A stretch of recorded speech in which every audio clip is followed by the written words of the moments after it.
ตอนพายุสุริยะ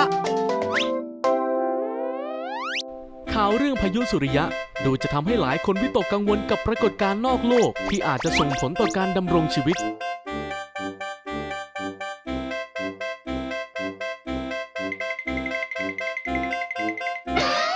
โดยเฉพาะเบลล่าบันนี่ที่มีความกังวลมากเป็นพิเศษ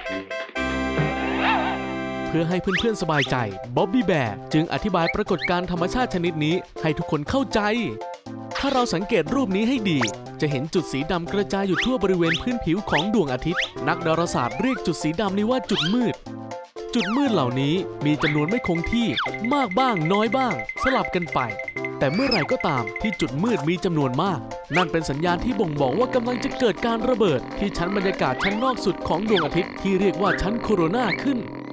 ธรรมชาติของดวงอาทิตย์นั้นปล่อยอนุภาคประจุไฟฟ้าออกจากชั้นโคโรนาสู่อวกาศในทุกทิศทุกทางอยู่ตลอดเวลากระแสของอนุภาคประจุไฟฟ้านี้เรียกว่าลมสุริยะเมื่อเกิดการระเบิดที่ชั้นบรรยากาศโคโรนาก็จะทำให้ลมสุริยะมีความรุนแรงมากขึ้นกลายเป็นพายุสุริยะนั่นเอง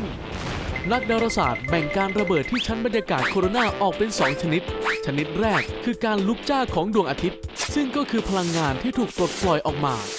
ส่วนมากอยู่ในรูปแบบของคลื่นแม่เหล็กไฟฟ้าในทุกย่านความถี่ตั้งแต่คลื่นวิทยุจนถึงรังสีแกมมาส่วนการระเบิดชนิดที่2ก็คือการปลดปล่อยก้อนมวลจากโคโรนาซึ่งส่วนใหญ่ประกอบด้วยอนุภาคอิเล็กตรอนและโปรตอนมากกว่าที่จะเป็นการปลดปล่อยคลื่นแม่เหล็กไฟฟ้าพายุสุริยะจึงเป็นปรากฏการณ์ที่ทำให้สนามแม่เหล็กดวงอาทิตย์มากระทบกับสนามแม่เหล็กโลกซึ่งส่งผลกระทบกับการทำงานของดาวเทียมและยานอวกาศระบบสื่อสารวิทยุระบบนำทาง GPS รวมไปถึงระบบจ่ายกระแสไฟฟ้าอย่างไรก็ตามยังไม่เคยมีรายงานว่าพายุสุริยะทำให้มนุษย์บาดเจ็บสิ่งปลูกสร้างเสียหายหรือเกี่ยวข้องกับแผ่นดินไหวน้ำท่วมแต่อย่างใดเมื่อเบลล่าได้ยินเช่นนั้นก็คลายความกังวลในทันที